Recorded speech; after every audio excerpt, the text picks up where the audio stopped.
네, 보통 11시 예배를 드렸는데 저희가 이번 크리스마스는 10시 예배를 드립니다. 조금 평상시보다 서두르게 오셔서 지금 오고 있지 않을까라는 생각이 듭니다. 네, 2024년도 크리스마스 성탄절 예배를 제가 기도함으로 시작하도록 하겠습니다. 기도하겠습니다. 하나님 감사합니다. 문득 잊고 살다가 하나님께서 은혜를 베풀어 주셔서 정신을 들면 시간이 이렇게 지났네 라고 생각하게 됩니다. 그리고 그 시간 가운데 당신께서 당신의 아들을 이 땅 가운데 보내신 또 크리스마스를 생각하게 됩니다. 주님, 오늘은 성탄절 예배로 드립니다. 늘 있다가 당연한 듯이 살고 있었던 하나님의 은혜가 무엇인지 기억하는 시간 될 수 있었으면 좋겠고, 저희가 함께 하셨고 또 저를 구원하시는 당신의 은혜가 무엇인지, 또 하나님과의 관계가 무엇인지, 또 예수님의 오심이 무엇인지 생각하며 기억하는 시간 될 수 있었으면 좋겠습니다. 무엇보다 주님께서 저희가 하셨던 일들에 대해서 감사하고 또 기쁨으로, 그리고 정말 존중하고 또 찬양하는 마음으로 당신 앞에 서서 있었으면 좋겠습니다. 주님, 이 시간을 통해서 그것들 기억하며 당신 앞에 합당한 예배를 드릴 수 있도록 도와주십시오. 되어진 모든 시간들을 주님께 부탁드립니다. 예수님의 이름으로 기도했습니다. 아멘. 같이 프레이즈 팀과 함께 찬양하도록 하겠습니다. 네, 성탄 예배 가운데로 나오신 여러분 너무나도 환영합니다.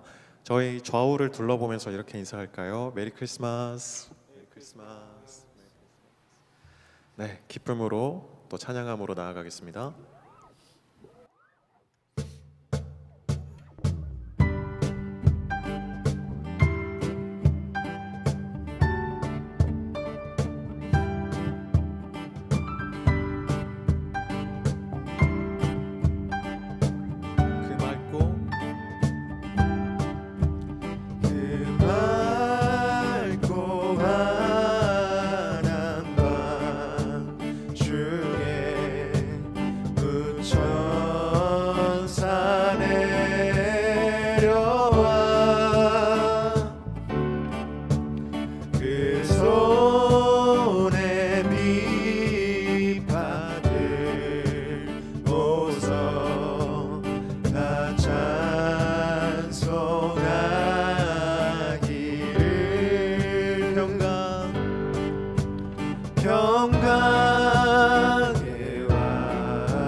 천사 찬송하기를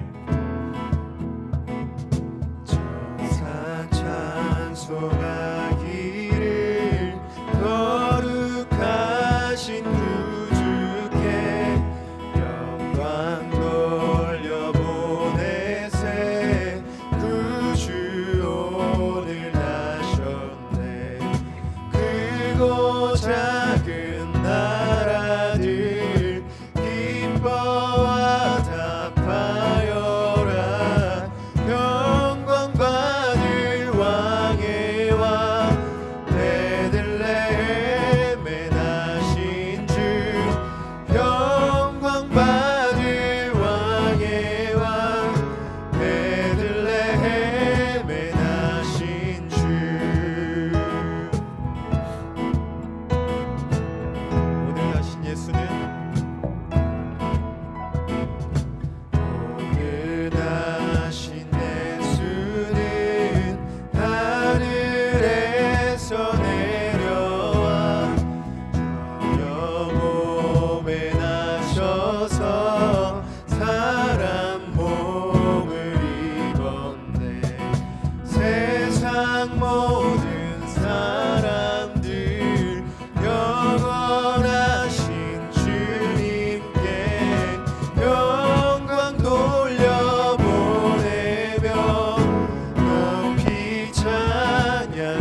기도하겠습니다.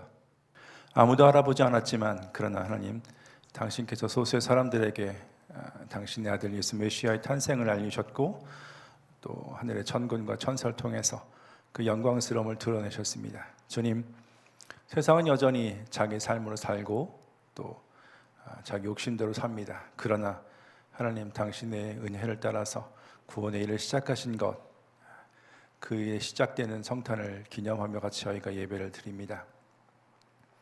분주하게 살았던 저희 사람들을 잠깐 돌아보고 그리고 다시금 당신 앞에 삶을 맞추는 시간 될 수 있었으면 좋겠습니다.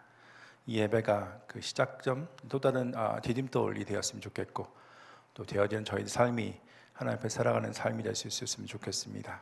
주님, 세상은 여전히 소란스럽고 세상은 여전히 하나님 인정하지 않고 살고 있지만 당신의 백성으로 당신을 인정하며 또 당신을 의지하며 살아가는 그것을 다시 한번 기억하는 저희 성탄절 될 수 있도록 도와주시기를 기도합니다. 주님, 무엇보다 예수님 당신께 저희들의 삶을 맞출 수 있도록 도와주시기를 기도합니다. 그럴 만한 이유는 없었지만 그럼에도 불구하고 저희를 사랑하시는 당신의 은혜를 더더욱 기억하며 또 당신 앞에서 삶을 맞추는 그 모습이 더 깊어질 수 있도록 도와주시기를 기도합니다. 저희들의 연약한 모습들과 어리석은 모습들과 때로는 추한 모습들, 그러나 그것보다 훨씬 더 귀하게 당신께서 은혜와 사랑을 베푸시는 것을 기억함으로 주님, 당신과 더 깊이 동행하는 저희들의 삶이 될 수 있도록 도와주시기를 기도합니다. 2024년도 2학기를 끝내고 이제 2024년도도 얼마 남지 않았습니다.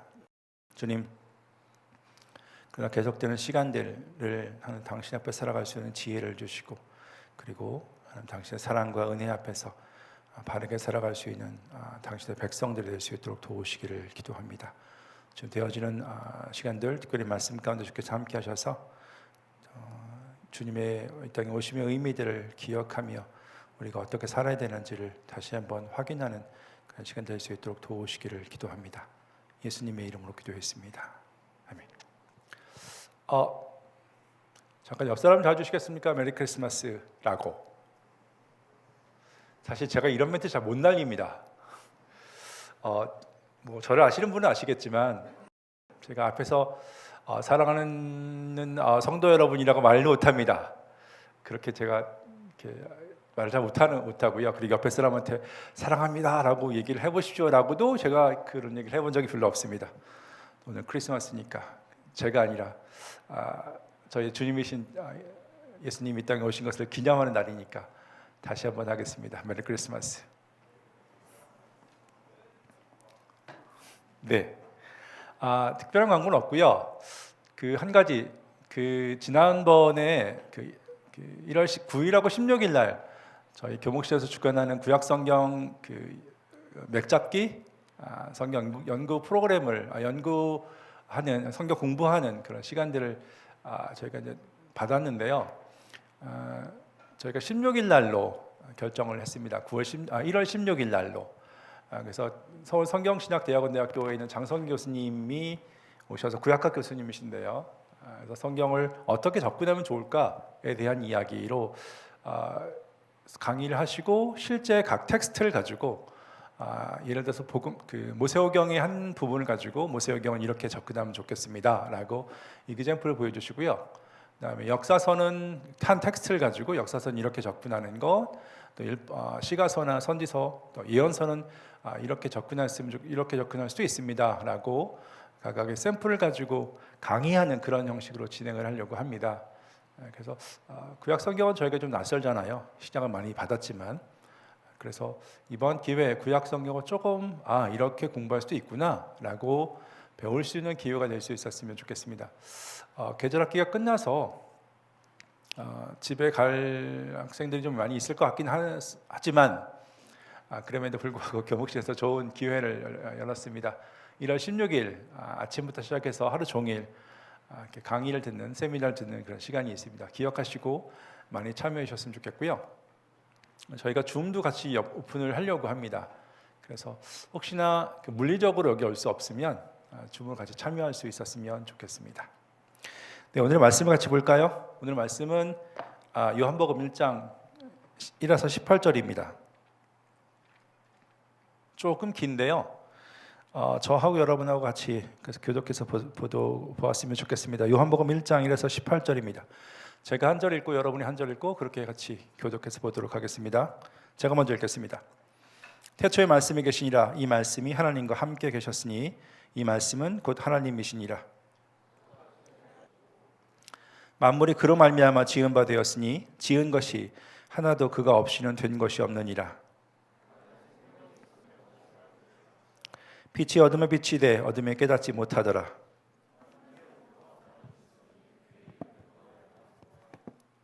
그가 증언하러 왔으니 이 빛에 대하여 증언하고 모든 사람이 자기로 말미암아 믿게 하려 함이라. 참빛 곧 세상에 와서 각 사람에 비추는 빛이 있었나니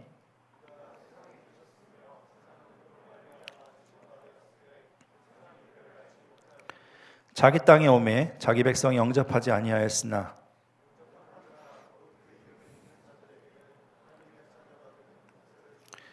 이는 혈통으로나 육정으로나 사람의 뜻으로 나지 아니하고 오직 하나님께로부터 난 자들이니라.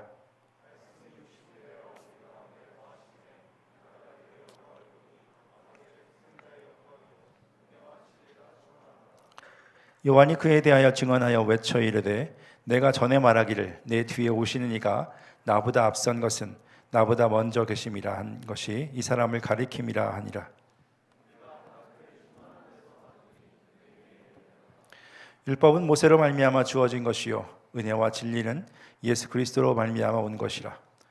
본래 하나님을 본 사람이 없으되 아버지 품속에 있는 독생하신 하나님이 나타내셨느니라. 아멘. 네, 오늘 성탄절입니다. 자 이렇게 했는데 예수님을 예수님의 탄생을 축하하고 기념하는 절기이죠. 저희가 예배 시간을 10시로 했어요. 그래서 이제 보통 다른 교회보다는 조금 빠르게 예배를 드리고 있는데 제가 생각하기로 지금 저희 대한민국에 있는 모든 교회가 아마 11시쯤에 예배를 드리지 않을까 싶고요. 그리고 시차가 있지만 전 세계에 있는 모든 교회도 성탄절에 맞춰서 예배를 드리고 있을 것 같습니다. 여러분 성탄하면 무엇이 떠오르십니까? 성탄절, 크리스마스 뭐 이런저런 것이 지나가겠죠. 뭐 교회, 캐롤, 뭐 크리스마스 트리, 장식, 예배, 선물, 나눔, 뭐 기타 등등. 지금부터 말씀드린 건 순전히 제 생각입니다. 제 생각. 성탄절이 경제 상황과 연결되는 거 아니야? 라는 생각을 좀 해요. 경제 상황에 따라서 영향을 받는 것 같다는 느낌을 좀 받습니다. 무슨 말이냐면 성탄절은 연말과 겹쳐 있잖아요. 그래서 경제가 좋으면 화려하고 들뜬 모습으로 기억하면서 지나가는 듯한 느낌, 제 느낌입니다. 근데 경제가 안 좋으면 있는 듯 없는 듯 지나가는 듯한 느낌. 좀 오래됐습니다. 제가 캐나다에서 공부를 했을 때 거기 이제 이런 아파트보다 단독주택이 많으니까 크리스마스 절기가 되면 자기 집을 정말 경쟁적으로 치장을 합니다. 그래서 온 집을 다 이렇게 크리스마스 등 그걸로 다 전등으로 치장을 하는데요. 그 장식이 되게 화려한데 경기가 좀 안 좋으면 확 느껴져요. 이렇게 자비집을 다 층층 감는 아니면 크리스마스 트리를 화려하게 장식하는 것이 정말 적어집니다. 그래서 그때 제가 무슨 생각했었냐면 크리스마스의 분위기하고 경제하고 관련이 있는 것 같다라고 생각을 했었거든요. 오래전에. 근데 한국의 분위기도 비슷하다는 느낌을 많이 받고 있습니다. 요즘은 이제 크리스마스 분위기가 점점 더 없어지는 것 같은 느낌이 있어요. 근데 조금 더 생각을 해보고 싶었어요. 흔히 말하는 이 크리스마스 분위기라는 게 뭐지? 라는 거죠. 크리스마스 분위기, 성탄절 분위기, 그게 뭐지? 아까 말씀드렸던 연말의 분위기일까요? 화려한 크리스마스 트리 장식이 있고 올해는 뭐 학교에도 그런 장식이 없는데 뭐 산타와 루돌프가 있는 썰매가 있는 그 캐롤이 가게마다 흘려나오는 그것들이 크리스마스 분위기인가요? 생각을 좀 해보고 싶었어요. 한 가지 분명한 것이 있는 것 같아요. 어느덧 성탄절에서 예수님이 점점점 사라지고 있는 것 같은데 지금 거의 안 보이고 있다라고 제 개인적인 생각입니다. 느낌이 있어요. 분명히 성탄절의 주인공은 예수님인데요. 예수님에 대한 이야기가 거의 등장하지 않는 듯한 느낌을 많이 받습니다. 제 느낌입니다. 그래서 오늘은 성탄절이니까 예수님에 대한 이야기에 더 집중을 했으면 좋겠다 해서 설교를 그렇게 좀 잡아봤습니다. 네, 본문 내용을 좀 보겠습니다. 오늘 본문은 요한복음 1장 1에서 18절입니다. 시작 부분이겠죠? 시작 부분입니다. 그래서 요한복음 전체 21장까지 전체 내용에 대한 서론이고요.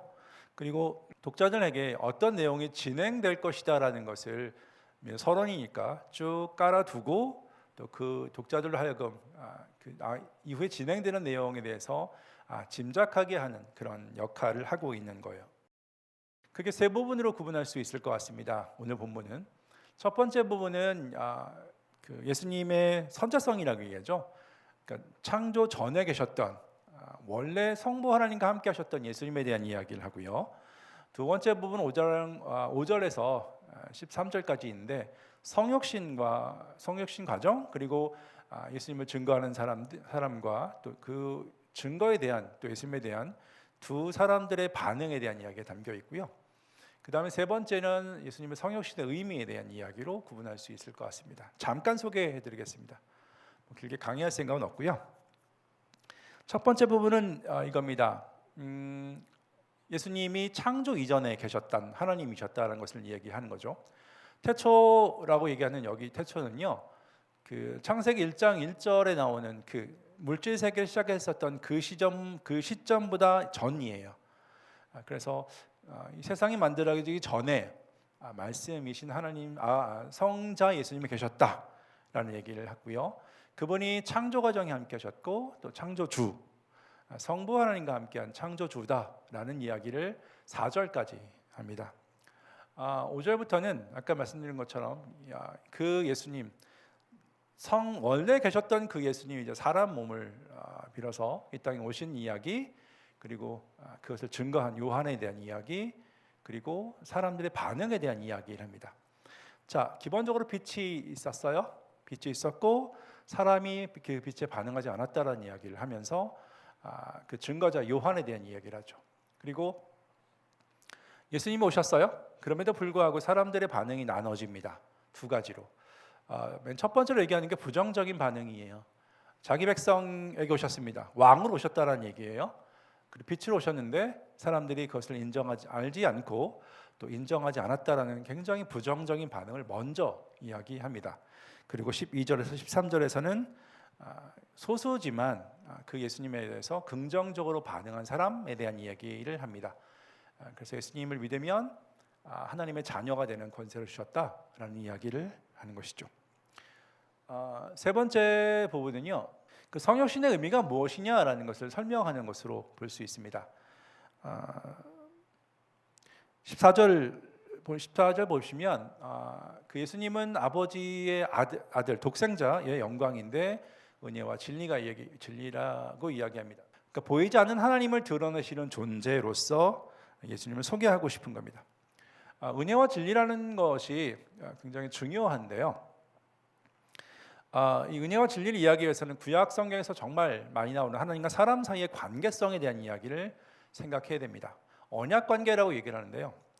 보통 언약은 저희가 이제 약속, 프라미스라고 생각을 하는데 프라미스가 아니라 관계성입니다. 그러니까 창조주 하나님과 사람 사이의 관계성을 언약 관계, 언약이라고 얘기합니다.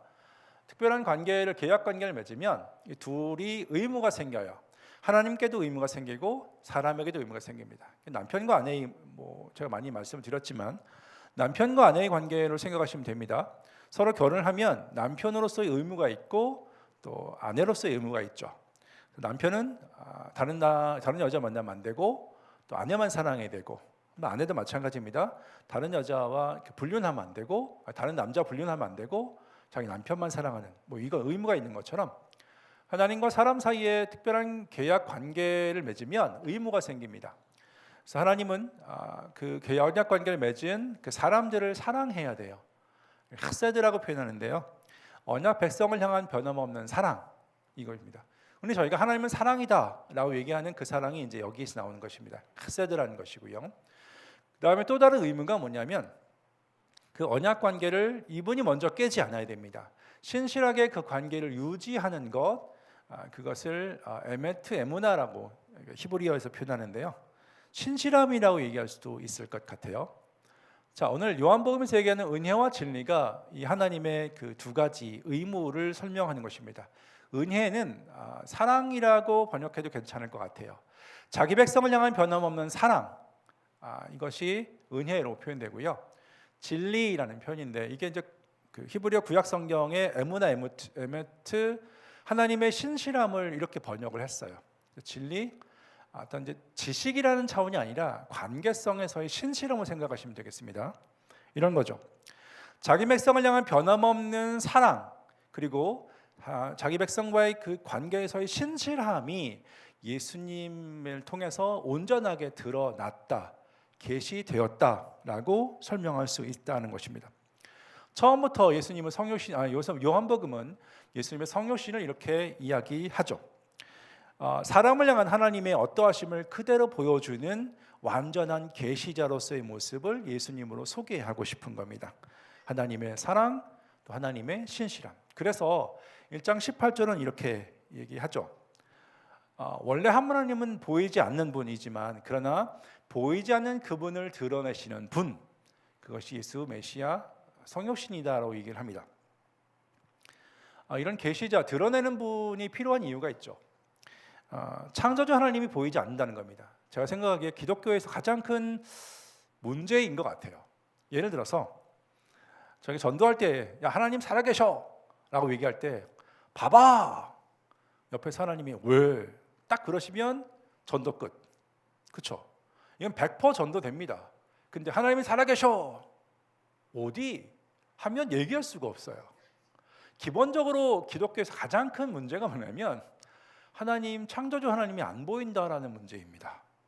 그러니까 그분이 계신지 안 계신지도 알 수 없고요. 더 나아가서 그분이 사람을 향해서 이런 좋은 의도를 가지고 계셨다라는 것을 알 수 있는 방법이 없어요. 방법이 없습니다. 그리고 실제로 그렇게 사랑하시는지 안 하시는지도 알 수 없어요. 그러니까 기독교가 얘기하는 게 정말 어떻게 보면 뻥 같고요. 어떻게 보면 말도 안 되는 얘기 같은, 그래서 종교적인 것을 통해서 자기 세뇌를 시키는, 그렇게 얘기를 해도 사실 뭐라고 변명할 수가 없을 정도로 문제가 하나님이 안 보이신다라는 얘기입니다. 그래서 그 안 보이시는 창조주 하나님, 그분이 사람을 어떻게 대하시는지는 반드시 누군가를 통해서 보여주는 그 계시자가 필요합니다. 그리고 그 계시의 정점이 누구냐면 예수 메시아라는 것입니다. 보이지 않는 하나님이 어떻게 사람을 사랑하시는지, 그 보이지 않는 창조주가 사람에서 어떻게 그 관계에 신실한 것인지, 그것을 알려면 예수님 보라, 이런 얘기로 볼 수 있다는 것입니다. 그래서 기독교가 정말 자주 얘기하죠. 예수님 아니면 안 돼 라고 얘기하는 그 여러 이유 중에 핵심적인 이유 중에 하나가 여기에 있습니다. 그 예수님이 아니면 창조주 하나님을 볼 수 없고, 그 예수님이 아니면 창조주 하나님을 알 수가 없어요. 그래서 요한복음은 되게 도발적으로 이야기합니다. 이런 식으로 내가 곧 길, 진리, 생명이야. 나로 말미암지 않고는 아무도 하나님께로 갈 수가 없어. 그럼 저기만 길이야? 라고 얘기할 정도, 굉장히 배타적이 편협한 거 아니야? 라고 생각할 수 있을 정도로 굉장히 도발적으로 예수님께서 말씀하십니다. 나 아니면 안 돼. 왜? 보이지 않는 창조주를 보여줄 수 있는 계시자, 유일한 계시자, 최고의 계시자가 예수님이기 때문에 그렇습니다. 그래서 다른 길로는 방법이 없어요. 그래서 기독교하고 종교다원주의하고는 양립이 안 되는 거죠. 자, 이게 오늘 본문에서 얘기하는 대략적인 이야기입니다. 결국은 예수님은 처음부터 계셨던, 처음이 아니죠. 원래 계셨던 성부 하나님이세요. 그런데 시간이 돼서 이 땅에 오셔서 사람의 몸을 입고 오셔서 보이지 않는 하나님, 성부 하나님을 완전하게 드러내시는 분, 그것을 위해서 이 땅에 오셨다라고 얘기하는 게 요한복음 1장 1에서 18절의 이야기입니다. 자, 이것을 가지고 좀 생각을 좀 몇 가지 해보고 싶어요. 질문 형식으로 좀 진행을 하고 싶은데요. 첫 번째 질문은 이겁니다. 왜 요한은 이런 식으로 이야기를 진행했을까? 라는 거죠. 성경에 보면 예수님에 대한 이야기를 담고 있는 게 4개가 있습니다. 마태복음, 마가복음, 누가복음, 요한복음. 그 중에 학자들이 생각하기에 맨 첫 번째 복음서라고 얘기하는 마가복음은요, 예수님의 탄생 이야기가 없어요. 그리고 마가복음은 예수님을 소개하는 세례요한, 침례요한의 이야기로 시작을 합니다. 요한복음으로 이야기한다면 오늘 본문이 18절까지잖아요.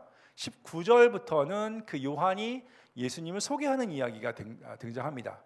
그래서 마가복음은요, 요한복음으로 본다면 1장 19절 내용부터 시작하는 거예요. 자, 그럼 좀 생각을 해보고 싶은 거죠. 왜 요한복음 1장 1에서 18절까지의 내용을 저자는 썼을까라는 질문입니다. 마가복음처럼 그냥 세례요한, 침례요한의 소개로 시작해도 되잖아요. 그런데 왜 예수님에 대한 이렇게 성육신에 대한 이야기를 했을까? 특별히 원래부터 계셨던 그 분인 성자 예수님, 하나님이신데 육신의 몸을 입고 이 땅에 오셨어요. 그 얘기를 왜 하셨을까라는 거죠. 물론 예수님을 소개하고 싶었던 것, 그것이겠죠. 그럼에도 불구하고 또 다른 것 하나 생각해 보고 싶은 것이 있습니다. 여러 이유들이 있겠지만 그 중에 하나 이런 것입니다. 혹시 이거 아닐까요? 사람들이 살고 있는 이 땅에 하나님이 필요하다라는 것을 알려주고 싶은 것은 아닐까? 라는 것입니다. 다시 말씀드립니다. 사람들이 살고 있는 이 땅에 하나님이 필요하다라는 것을, 그래서 그 하나님을 드러내는 계시자가 있어야 된다라는 것을 얘기하고 싶은 것은 아닐까? 그 중에 하나. 보십시오. 요한은요, 단순히 예수라는 한 사람이 태어났다라는 식으로 이야기하지 않습니다. 어쩌면 세상을 바꾸는 영웅의 위대한 탄생 같은 그런 식으로 소개하지도 않아요. 초점은 뭐냐면 원래부터 창조 이전부터 계셨던 그 창조주 하나님, 성자 하나님이 이 땅에 오셨어요. 사람의 몸을 입고서 이 땅에 오셨고, 그리고 성부 하나님을 온전하게 드러내는 계시자로 오셨다, 이 얘기를 합니다. 그래서 무엇을 보여주냐면 그 성부 하나님이 사람을 향해 가지고 계셨던 그 은혜가 무엇이고 진리가 무엇인지를 그분이 완전하게 보여주시기 위해서 오셨다, 이 얘기를 하고 싶다라는 겁니다. 다르게 말하면 세상은 그 성부 하나님의 은혜가 필요하고 그 성부 하나님의 진리가 필요하다라는 이야기를 이야기하고 싶은 거 아닐까 싶은 겁니다. 근데 어쩌면 이거는요, 오래전에 있었던 구약 약속의 성취이기도 해요. 오늘 본문에 나오는 그 예수님을 소개했었던 요한이라는 사람에 대한 이야기가 담겨져 있는 구약 메시지가 여기 이사야 40장입니다. 장차 오실 메시아를 소개하는 그 메신저로서 역할을 약속한 부분인데요.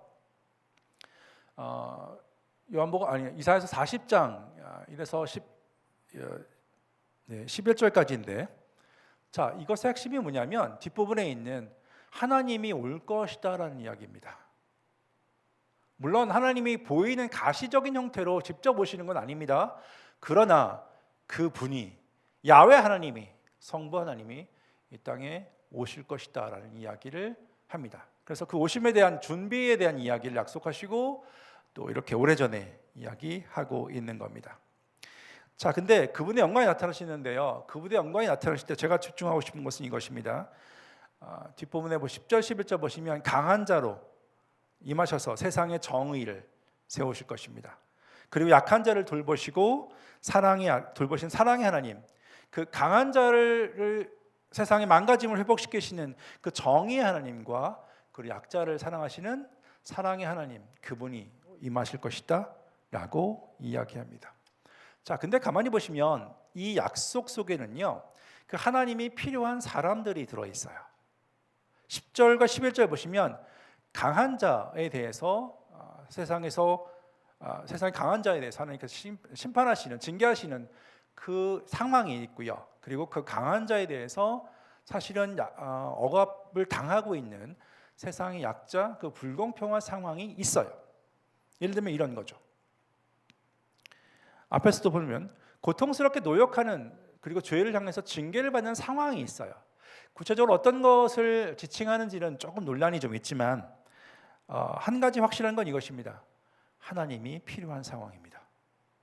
개인이든 사회든 하나님이 필요한 상황이 있다라는 것을 전제로 하고 그 상황 속에 하나님이 이제 간섭하실 것이라는 것입니다. 그래서 강한 자로 오셔서 세상의 강한 사람들 그들을 치시고 그리고 세상의 약자들을 보듬어 주시는 그 정의와 사랑의 하나님, 그분이 필요한 세상이라는 것을 전제로 하고 있죠. 예수님의 시대도 마찬가지입니다. 로마의 통치를 받고 있어요. 억압을 받고 있죠. 하나님의 간섭이 필요합니다. 사회와 관계를 통해서 억압과 부조리와 불의함이 있고요. 그 속에서 고통당하면서 우는 사람들이 있어요. 그리고 개인적으로 죄를 포함해서 죄의 상황을 통해서 여러 가지 망가진 상황으로 고통당하고 살아가는 그 상황들이 1세기 예수님의 시대 때 있었습니다. 근데 그게 당시만 있었겠습니까? 오늘 살아가는 저희도 하나님이 필요한 시대는 마찬가지 아닐까 싶습니다. 저희가 살아가는 시대 돌이켜보면요, 가끔 사회마다 쇼킹한 일이 있습니다. 정말 뉴스 속보로 팡팡 뜨면서 온 사람들이 경악하면서 볼 수 있는 그런 굉장히 큰 이슈들이 있어요. 그럴 때마다 사람들이 각성을 하고 합니다. 우리가 사는 사회가 좀 이상한 거 아니야? 라고 각성할 때가 있어요. 예를 들어서 학생들에게는 별로 아직 해당되지 않을 것 같은데 90년대에 일이 있습니다. 굉장히 큰 사건이 두 개가 있어요. 여러 개 있지만 그 중에 두 개를 꼽으라면, 하나, 성수대교가 무너집니다. 아침에 출근하다가 갑자기 다리 푹, 이게 말이 돼? 알고 보니까 부실 시공한 거죠. 조금 지나서 성수대교 삼풍백화점이라는 것이 무너졌습니다. 갑자기 백화점이 무너져요. 우르륵. 수많은 사람이 헷갈려서 죽습니다. 그래서 사람들이 그 당시에 뭐라고 생각했었냐면 우리 사회에 이거 문제 있는 거 아니야? 돈은 너무 밝혀가지고 돈을 너무 욕심에 가득 찬 우리 사회가 문제가 있는 거 아니야? 라고 생각했었어요. 그렇지만 그 이후에 아무 일 없었던 듯이 쭉 지나갑니다. 그리고 나서 지금부터 10년 전에 있었던 사건입니다. 2014년에 있었던 사건입니다. 학생들도 기억하는 사건일 것 같습니다. 진도 앞바다에 있었던 세월호 사건이었습니다. 304명이 되는 그 사람들이 희생당했던 사건이죠. 정확히 구조되지 않았기 때문에 다 희생당했던 말도 안 되는 사건이 있습니다. 그 사건이 발생을 하고 나서 사람들이 이구동성으로 이야기한 것이 있었어요. 우리 사회에 문제가 있었던 것 같다. 문제가 있는 것 같다. 사람 생명보다 돈이 더 중요한 사회, 이게 우리 사회에 문제가 있는 거 아니야? 라고 해서 그것을 바꾸자는 움직임이 있습니다. 혹시 여러분 차 타고 가시면서 돈보다 생명이다라는 스티커 붙여 있는 차 보셨습니까? 가끔 붙어 다닙니다. 포항에서 시작했어요. 저기 포항제일교회에서 그때 이제 이상한 목사님이 그런 캠페인을 벌이기 시작합니다. 이거 스티커 붙여서 우리 사회에 경종을 좀 하자, 올리자. 돈보다 생명입니다라는 그 스티커를 붙이고 살아요. 10년이 지났습니다. 그럼 지금 사회 괜찮을까요? 괜찮을까요? 한 달도 안 됐죠. 저희는 그 국민 앞에 총칼을 거느는 그 계엄이라는 황당하고 어처구니가 없는 상황들을 경험했습니다. 아직도 해결되지 않는 후유증을 계속 가지고 있는데요.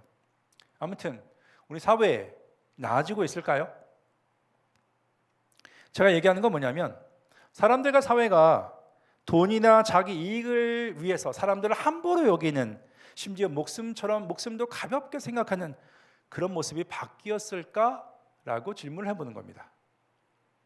그런 굵직굵직한 일들이 계속 있었으면 이건 문제 있는 거 아니야? 라고 생각했으면 바뀌어야 되는 사회가 되는 거 아닐까요? 바뀌었을까요? 제 생각입니다. 안타깝게도 저는 사회가 별로 달라진 것 같지 않다라고 생각이 되어집니다. 사람이 사람으로 대우받지 못하는 사회인 것 같습니다. 돈이 있어야 사람이 사람으로 대우받는 세상 같은 느낌이 있습니다. 예를 들어보겠습니다. 청년 여러분에게도 직접 해당되니까 예를 하나 들게요. 전세 대출 사기 아십니까? 뉴스 앵커가 아닙니다. 전세 대출 사기가 있어요. 주로 이제 빌라에서 사는 사람들에게 해당되는 것입니다. 한 사람이 이제 그 갭 투자를 해가지고 은행에 돈 빌려서 빌라를 여러 개 수백 개 사요. 수백 개 사가지고 했는데 나중에 그 돈이 갚혀지지 않으니까 그 살았던 수많은 사람들이 자기 돈을 다 잃어버리게 되는 상황 지금 있습니다. 피해자가 2만 명이 넘습니다. 이거 신고된 사람들만 2만 명이 넘고요. 이게 피해액이 현재 이제 집계된 것만 2조 5천억이 넘다고 합니다. 집계되지 않은 사람은 더 많죠. 근데 이 사람들의 희생자들의 대부분, 피해자들 대부분이 30대 이하입니다. 63% 정도 됩니다. 그래서 이게 어떤 현상이 벌어지냐면 더 이상 사람들이 빌라를 무서워서 못 들어갑니다. 근데 사회 초년생들은 돈이 없잖아요. 그래서 빌라에 살아야 되잖아요. 근데 무서워서 돈 뜯길까 봐 빌라에 못 삽니다. 그러니까 어떻게 해요? 아파트값이 뛰어갑니다. 천정부지로 아파트값이 뛰어요. 그래서 젊은이들은 아파트를 못 사게 되는 상황이 있습니다. 그래서 어떻게든지 빌라에 못 사니까 무서워서 아파트를 돈을 빚을 내서 살아야 되는데 그 빚을 감당하지 못하는 악순환이 벌어집니다. 이 대부분의 피해자들이 뭐냐면 사회 초년생들입니다. 이 사람들은 구제 못하고 있습니다. 그래서 정말 아둥바둥 해가지고 살았던 그 금쪽 같은 자기 재산들을 날려버립니다. 지금 그러고 있습니다. 정부 손 놓고 있습니다. 은행 자기들 욕심은 대출 해놓고서 경매받으면 자기들 먼저 했습니다. 사람들은 길거리에 나앉을 지경입니다. 돈이라는 욕심이 만들어진 어처구니 없는 일입니다. 2조 5천억이 그냥 둘려 있는데 아무도 손을 못 대요. 그리고 젊은 사람 2만 명, 피해자만 2만 명이, 집계한 사람만 2만 명입니다. 그리고 피해로 인정받지 못한 사람 훨씬 많습니다.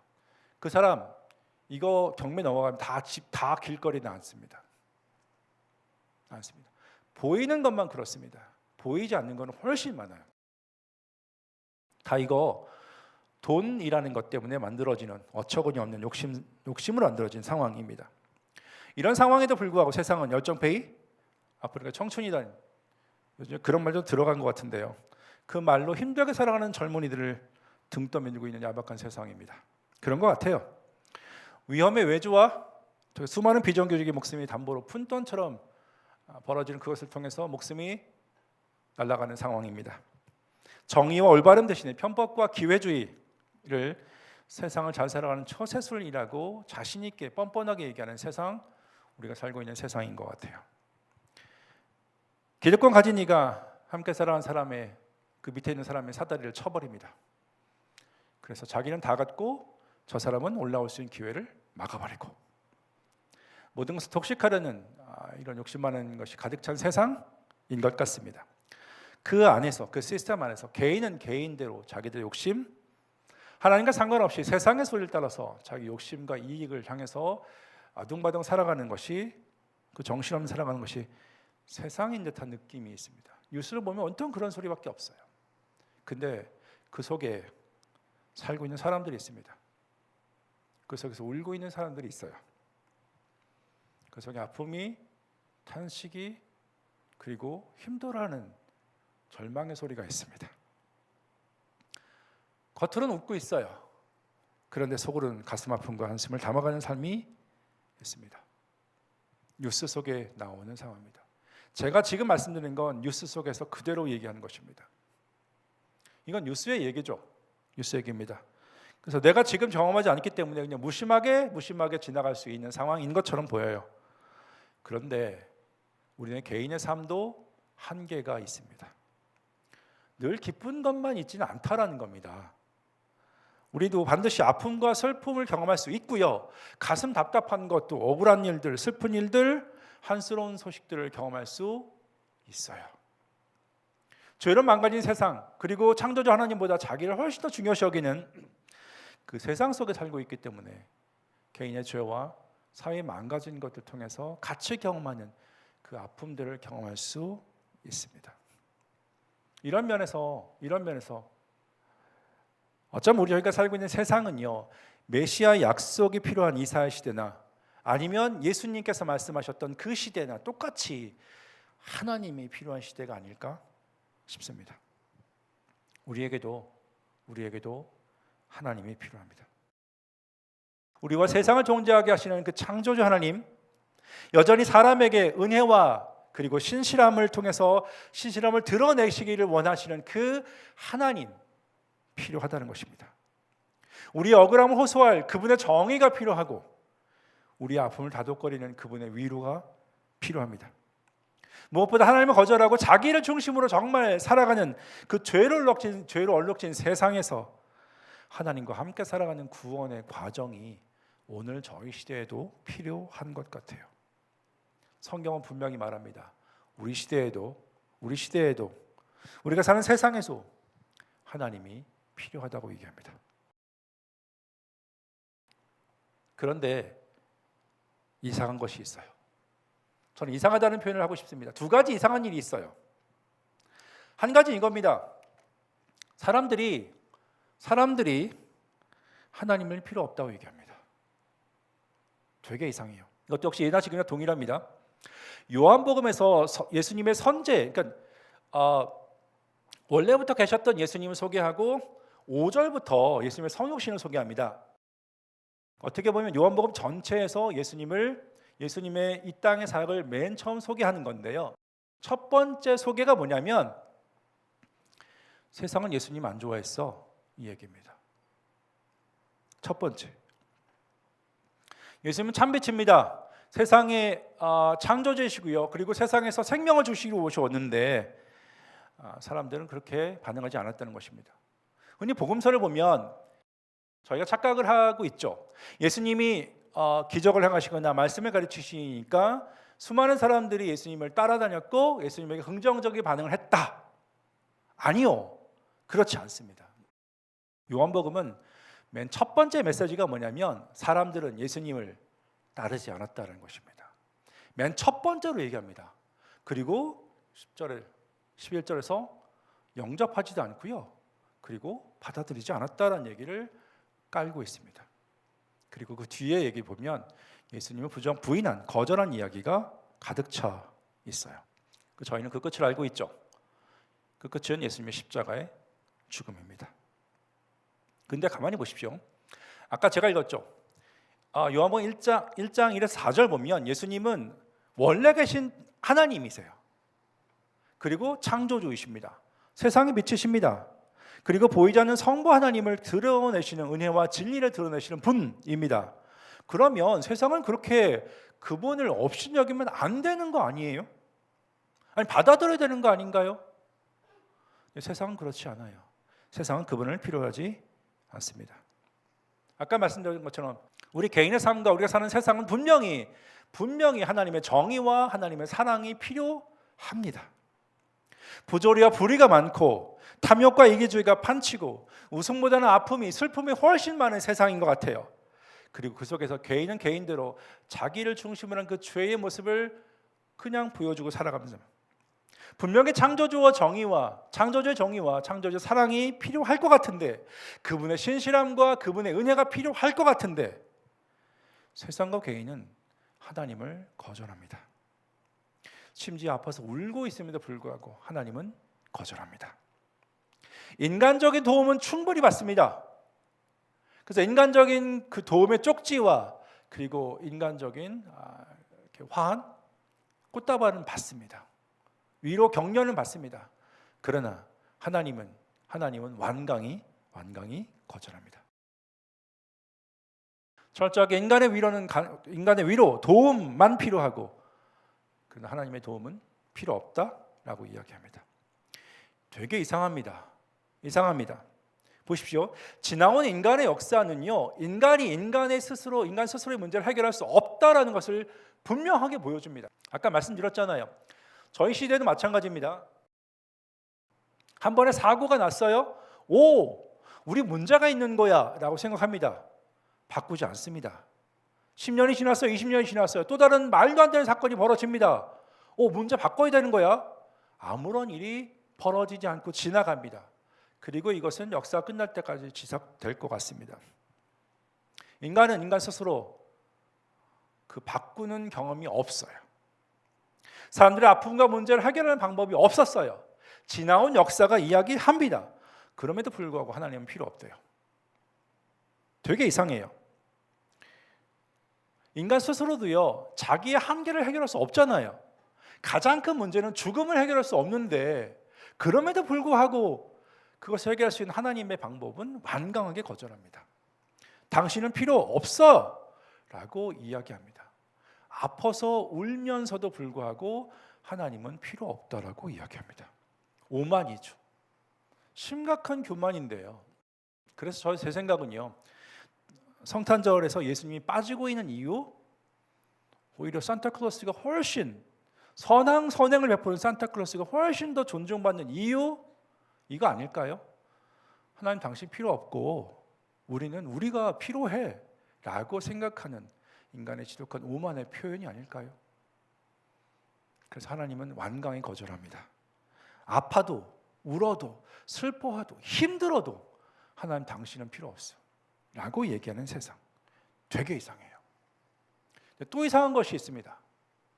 사람을 향한 하나님의 반응도 되게 이상해요. 자, 그런 인간들에게 하나님은 지속적으로 자기를 계시합니다. 필요 없다고 계속 거절하는데 하나님은 계속해서 야, 너희들은 내가 필요해 라고 얘기합니다. 누가 더 이상한지 모르겠어요. 의사, 당신 필요 없어. 죽게 생겼음에도 불구하고 당신 필요가 없어 라고 하는 그 환자도 이상하고요. 아니야, 당신 죽습니다 라고 얘기하고, 의사가 필요 없는데 그 끝이 의사가 필요하다고 얘기하고 고집 부리는 의사도 이상해요. 둘 다 이상해요. 저는 하나님이 더 이상하다고 생각합니다. 보십시오. 사람이 원래 자기중심적인 이기적인 죄인이니까 그렇다 치고, 아니 하나님이 왜 자꾸 거절당하는데 불구하고 사람에 대해서 그렇게 자신을 드러내시려 합니까? 이해가 안 돼요. 오늘 본문에도 자기 백성에게 왔는데 자기 백성 거절하지 않아요. 그 심지어 십자가에서 죽입니다. 그럼 오지 말아야 되는 거 아니에요? 어차피 거절하니까 싫어한다는데 왜 와요? 왜? 라고 얘기할 수 있지 않을까요?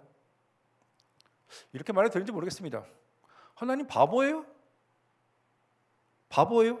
아니 거절할 건데, 이 땅에 아들 하나님 보내도 사람이 거절할 건데 아니 왜 와요? 왜 보내요? 어쩌면 하나님은 진짜 바보처럼 사람들을 사랑하시는지 모르겠어요. 자신이 거절당하는 것을 알고 계십니다. 사람들이 자기를 싫어할 것을 알고 계세요. 그럼에도 불구하고 정말 우직하게 바보스럽게 사람들을 사랑해서 나 사랑해, 나 너 좋아해, 너희 나 필요해 라고 말씀하시는 것 같아요. 근데 하나님의 이런 바보스러울 정도의 사랑은 성육신 거기서 시작한 것이 아닙니다. 사실 처음부터 시작했어요. 이것 창조 전이라고 얘기합니다. 창조 전에 하나님의 계획이 있었어요. 그게 뭐냐면 사람이란 존재를 만들어서 당신의 아들들 되게 하셨다는 것인데요. 번역이 조금 이상해요. 밑에 제가 다시 번역을 썼는데 아들들, 자녀들로 입양하는 거예요. 가족이 되게 만들겠다는 겁니다. 아직 사람을 만드는 시점이 아니에요. 내가 이제 사람이란 존재를 만들어야지. 왜?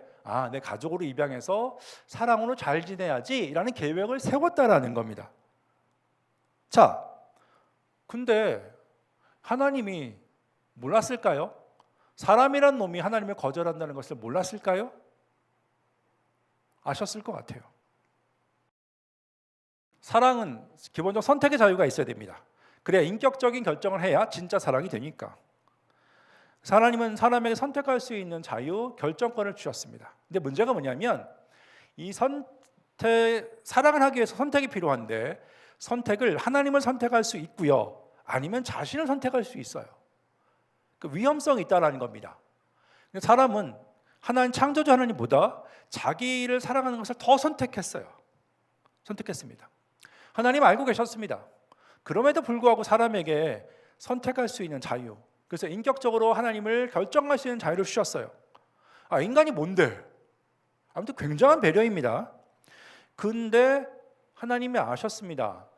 저 인간이라는 놈을 지독하게 자기만 사랑한다는 존재라는 것을 알고 계셨습니다. 그럼 만들지 말았어야죠. 그러지 않습니까? 그럼 만들지 말았어야죠. 근데 알고도 만드셨습니다. 그리고 알고도 역사를 진행하셨습니다. 아니, 그렇다 쳐. 창세기 사건은 그렇다 쳐요. 그럼 그런 놈들이라는 것을 아셨으면 예수님, 성부 하나님, 성자 하나님 이 땅에 보내지 않으셔야 되죠. 거절하니까. 그렇지 않나요? 거절할 거잖아요. 그리고 십자가에 죽일 거잖아요. 그리고 하나님 필요 없다고 계속 얘기할 거잖아요. 근데 왜 당신 아들 이 땅까지 보내시고 십자가에 죽이고 그리고 십자가에서 사람들의 죄를 용서하는 그 일을 진행하시나요? 하나님 바보입니까? 바보 맞습니다. 바보 맞습니다. 사랑의 눈이 먼 정말 바보스러운 존재라고 말해도 괜찮을 것 같아요. 되게 이상해요. 되게 이상해요. 사람이 그렇게 존중받을 만한 어떤 모습이 있습니까? 사람이 한 것 역사 속에서 딱 한 가지밖에 없어요. 당신 필요 없고 난 내가 중요하다고 생각해. 그거밖에 없어요. 그런 존재를 왜 이해가 안 돼요. 진짜 이해가 안 됩니다. 역사 속은 쭉 얘기하고 그리고 당신의 아들을 보내고 또 십자가에서 죽이기까지 내가 너 좋아한다라는 것을 왜 말씀하세요? 어차피 사람들은 받지 않을 건데.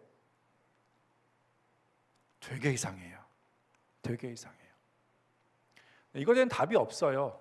굳이 답을 내자면 그냥 내가 너 좋아해. 이거밖에 없어요. 그냥입니다. 그냥. 되게 이상해요. 하나님 진짜 이상합니다. 그 예수님은 더 이상해요. 왜 내려오셨어요? 사람들에게 다 거절하고 싫어하고 그리고 십자가에서 죽일 텐데 왜 그 길이 사람들이 창조주 하나님의 가족이 되고 창조주 하나님과 영원토록 사랑의 관계를 누릴 수 있는 유일한 길인 것을 알고 계셨기 때문에 그분은 그렇게 하십니다. 그런다고 사람이 받나요? 아니요, 안 받아요. 안 받습니다. 그럼에도 불구하고 바보같이 그 일을 하십니다. 왜? 내가 너 좋아해. 그냥 이란 분입니다. 내가 너 불쌍히 여겨. 그 한 가지 이유밖에 없어요. 그래서 내가 나의 죽음을 통해서 창조주 하나님과의 새로운 관계를 누리게 하는 그 하나님의 가족이 되는 그 영광스러운 사랑이 무엇인지를 경험하게 해줄게. 그거 가르쳐 주시기 위해서 이 땅에 오십니다. 그것을 영생이라고 합니다. 영생. 그리고 지금도 말씀하십니다. 그 메시아를 통해서 그 하나님 만나라고 이야기합니다. 이게 성탄절의 의미입니다. 사람들 향한 그 지독하게도 이기적인 사람들 향한 하나님의 초대입니다. 초대입니다. 정말 우직하게 사람들을 좋아하는 그 하나님의 마음이 담겨져 있는 그게 예수님이 이 땅에 오신 이유입니다. 그리고 예수님의 입장에서 본다면 사람들을 거절할 것을 알고 있었어요. 사람들이 자기를 싫어한다는 것을 알고 있어요. 그럼에도 불구하고 성부 하나님과 함께 사람들을 얼마나 귀하게 여기신지를 보이시고 싶은 그것이 시작된 것, 본격적으로 시작된 것, 그것이 성탄절입니다. 성부 하나님과 성자 하나님이 사람 향한 그 사랑과 신실함을 보이기 시작한 그것을 기억하는 날이 성탄절입니다. 그래서 성탄절은 적어도 두 가지를 기억했으면 좋겠습니다. 사람들의 지독한 이기적인 세상들과 그럼에도 불구하고 바보스럽게도 정말 우직하게도 사람들을 귀하게 여기고 싶고 또 사람들을 사랑하고 싶은 하나님의 마음이 담겨져 있는 그것 두 가지를 기억하는 날 성탄절이었으면 좋겠습니다. 말씀을 정리하겠습니다. 성탄절입니다. 많은 사람이 상황과 상관없이 메리 크리스마스라고 얘기합니다. 즐겁다라고 얘기합니다. 저도 아침에 캐나다에 있는 분에게 그 성탄 그 카톡 받았어요. 네, 감사합니다 이렇게 막 썼는데요. 생각해 보면 왜 메리 해피가 돼야 되지? 안 믿는 사람도 해피를 얘기합니다. 왜 해피가 이해하게 되지? 근데 가만히 세상을 보면 뒤죽박죽 해피할 게 별로 없어요. 그래서 해피라고 해서 위안을 삼고 싶은 그런 거 아니야? 라고 생각했을 정도로 세상은 뒤죽박죽입니다. 심지어 예수님 오신 지 2000년 지났지만 여전히 세상은 자기만의 왕국으로 살고 있고요. 그리고 자기만의 욕심으로 뒤죽박죽 살고 있는 세상, 그것이 저희가 살고 있는 세상입니다. 망가져 있으니까. 그래서 그 안에서 기쁨을 누리는 것 있을 수 있습니다. 오래 안 갑니다. 오래 안 갑니다. 그리고 돌아보면 저는 슬픈 소식과 안타까운 소식과 억울한 소식과 아픈 소식과 한스러운 소식과 그리고 분노 가득 찬 소식들 많이 있을 수 있어요. 심지어 창조주 하나님도 가뿐하게 또 무시해버리는 세상 속에 살고 있습니다. 그런데 성탄이 해피일까요? 네. 그럼에도 불구하고 성탄절은 기쁨입니다. 왜냐하면 세상은 원래 그랬습니다. 원래 그런 세상 속에 하나님이 그럼에도 불구하고 그 세상에 있는 사람들을 내가 좋아한다라는 것을 보이신 그날 성탄절이기 때문에 그렇습니다. 그분을 통해서 삼위 하나님의 사랑, 그거 안에 들어갈 수 있는 완전한 길을 시작하신 그 시작점 성탄절이기 때문에 그렇습니다. 그래서 제가 여기 계신 여러분의 성경 말씀을 근거로서 권면을 드리고 싶습니다. 하나님이 필요하다는 것을 삶 가운데 늘 인정하면서 하십시오. 기도 열심히 해라, 예배 열심히 드리라 이런 얘기가 아닙니다. 삶의 모든 과정에서 하나님 그분이 필요하다는 것을 인정하면서 하십시오. 어떤 방법이든지 상관없습니다. 그분 필요합니다. 개인의 삶과 개인과의 관계의 삶과 세상 가운데 하나님 그분 반드시 필요하다는 것을 인정하면서 하십시오. 그리고 그분을 온전히 드러내는 계시자 예수 메시아 기억하면서 하십시오. 특별히 그분의 사랑을 드러내시는 그 정점인 십자가 부활 자주자주 기억하면서 하십시오. 그것이 필요하다는 것을 놓치지 않고 정말 자주자주 기억하면서 하십시오. 그리고 두 번째는 이렇게 권면드리고 싶습니다. 그 하나님의 은혜와 사랑 그 기억하기 위해서 개인의 망가진 것들을 직시할 수 있는, 직면할 수 있는 용기를 구하십시오. 세상에 망가진 것을 보는 것은 쉽습니다. 그 더러운 놈들, 나쁜 놈들이라고 얘기하는 건 되게 쉽습니다. 그러나 그것이 내 속에 있다는 것을 직시하는 것은 굉장한 용기가 필요합니다. 저도 안 하고 싶어요. 잊고 삽니다. 그러나 하나님 그분의 은혜가 무엇인지를 분명히 알기 위해서는 우리의 망가진 것을 직시할 필요가 있습니다. 한계 보게 되면 겸손하게 인정하십시오.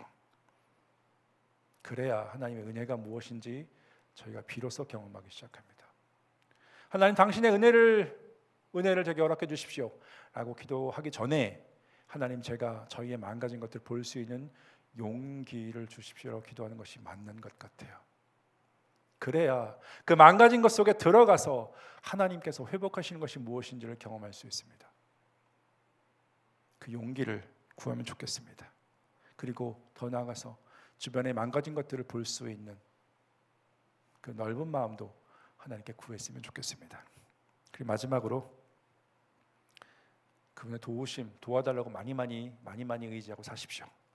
그분의 신실함과 사랑의 능력 의지하고 사십시오. 아까 말씀드렸지만 기도 열심히 해라, 말씀 많이 봐라, 예배만 이런 차원의 문제가 아닙니다. 그 모든 것을 포함해서 하나님 그분 의지하고 사십시오. 그분 의지하고 사십시오. 하나님 당신밖에 없습니다 라는 그것이 우리 입에서 안 떠났으면 참 좋겠어요. 그것이 우리의 생각에서 안 떠났으면 좋겠습니다. 그래야 우리의 상황을 목도하고 어떻게 하죠? 라는 그 상황에서 하나님 도와주십시오 그 얘기가 나옵니다. 어떻게 하죠? 답이 없잖아요. 그래서 도와주십시오. 그게 우리의 기도입니다. 때로는 한숨으로 얘기하기도 하고, 때로는 절박하게 울면서 얘기하기도 하고, 때로는 그냥 생각으로 얘기하기도 하고 괜찮습니다. 하나님 도와주십시오. 그거 많이 의지하고 사십시오. 성령께서 그 가운데 그분의 방식으로 일하시는 것을 경험할 수 있을 것 같습니다. 2024년 성탄절을 보내고 있습니다. 저희는 예수님의 이 땅에 오심의 의미를 기억하며 살았으면 좋겠습니다. 단순히 메리 크리스마스, 해피 크리스마스 이런 의미가 아니라 왜 해피가 돼야 되는지 그거 기억하며 그분과의 관계 할 수 있으면 신실하게 살기를 기대하며 세상 가운데서 하나님의 사람으로 살기를 기대하며 성탄절 그리고 저희들 삶들을 계속해서 살아갔으면 좋겠습니다. 기도하겠습니다. 잠깐 기도하는 시간을 좀 드렸으면 좋겠습니다. 여러분의 예수님 어떤 분이십니까? 이런저런 모습으로 설명할 수 있을 것 같습니다. 그러나 한 가지는 놓치지 않으셨으면 좋겠습니다. 그분은 생각보다 우리를 더 좋아하십니다. 그래서 우리 어떠함들의 장애를 두지 말고 그분이 먼저 오시는 그것에 마음을 맞춰서 그분 앞에서 살았으면 좋겠습니다는 것이 저희들의 고백이었으면 좋겠습니다. 지금까지 잘 살았으면 감사하고요. 잘 못 살았으면 지금부터라도 다시 잘 살면 됩니다. 그분과의 관계 안에서 그 마음으로 기도해 보지 않으시겠습니까? 하나님, 당신이 사랑을 제가 받고 당신이 의지하며 살았으면 좋겠습니다. 도와주십시오. 기도하겠습니다.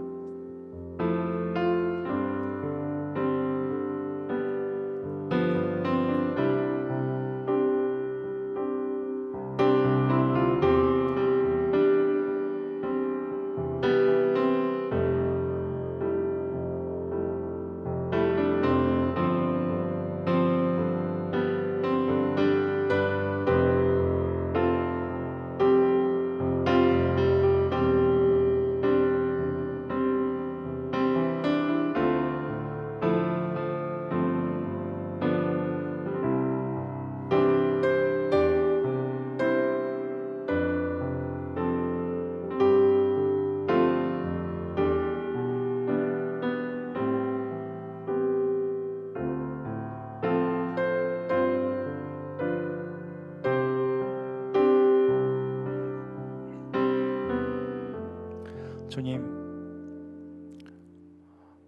아파서 울고 있지만 그럼에도 불구하고 하나님 당신은 필요 없다라고 얘기하는 세상의 외침, 그것이 저희들의 소리가 되지 않았으면 참 좋겠습니다. 저희들 상황을 직면할 수 있는 용기를 주십시오. 그리고 주님의 도우심을 구하는 용기를 주셨으면 좋겠습니다. 당신께서 먼저 저희에게 다가오셨고 먼저 계시하셨기 때문에 주님, 저희가 언제든지 당신을 선택하면 됩니다. 그 은혜 가운데 저희가 들어갈 수 있도록 도와주십시오. 계속해서 당신과의 관계 간에 더 머물 수 있는 용기와 은혜를 구하며 살았으면 좋겠습니다. 그래서 망가진 세상 속에서 또 개인의 죄, 또 우리의 한계 상황 속에서 아파함이 있을 수 있지만 그럼에도 불구하고 주님께서 함께 하신 것이 무엇인지, 창조주의 관계가 무엇인지, 그 영생이 무엇인지 더 경험해가는, 그래서 이 땅 가운데서 당신의 사람으로 바르게 살아갈 수 있는 저희의 삶이 될 수 있도록 도와주시기를 기도합니다. 예수님의 이름으로 기도했습니다. 아멘. 다 일어나서 찬송과 같이 찬양하고 제가 축도함으로 예배를 마치도록 하겠습니다.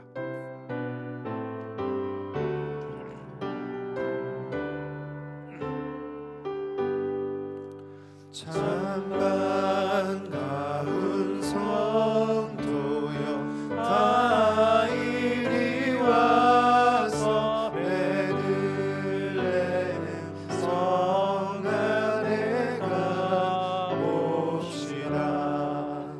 저 구유에 누이신 아기를 보고 엎드려 절하세, 엎드려 절하세, 엎드려 절하세. 구준하셨네. 저 천사여 찬송을 높이 불러서 이광활한 천지의 은이어서 주 하나님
지금은 저희를 참 사랑하셔서 이 땅에 오신 예수 메시아의 은혜와 아들을 보내셔서 저희를 얼마나 귀하게 여기신지를 보이신 하나님의 사랑과 저희 안에서 당신의 사랑과 은혜가 무엇인지를 계속 경험케 하시는 성령님의 일하심이 주님이 나신 성탄절을 맞이해서 하나님의 마음과 또 세상을 향한 그리고 세상에 살고 있는 저희들의 모습을 직시할 수 있는 용기를 구하고 있는 여기 계신 모든 당신의 백성들 위해 그리고 저희들의 교회들 위해 이제부터 영원토록 함께 하시기를 간절히 축원하옵나이다.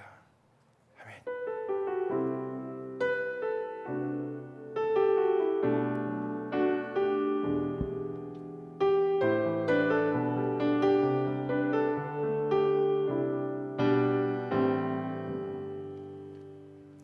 이제 얘기해 볼까요? 메리 크리스마스 라고 옆에 사람에게 얘기하셨으면 좋겠습니다. 메리 크리스마스.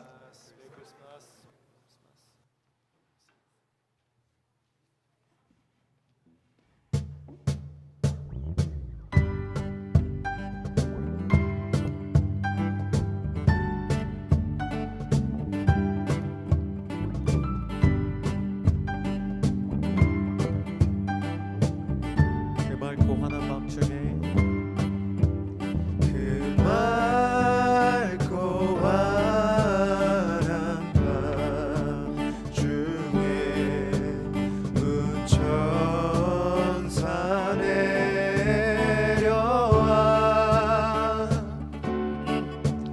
그 손에 빛 받들고서 나 찬송하기를 평강의 왕이 오시니 다 평안하여라 그 소란하던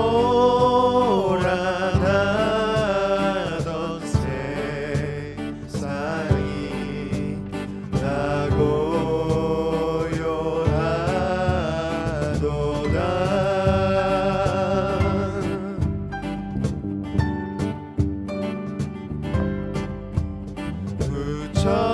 부천사 날개 펴고서 이 땅에 내려와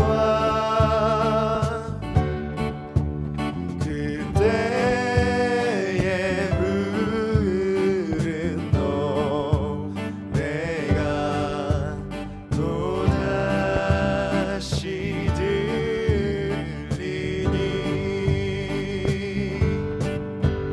이 슬픔 많은 세상에 큰 위로 넘치고 온 세상 기뻐 뛰놀며 나 찬송하도다 옛 선택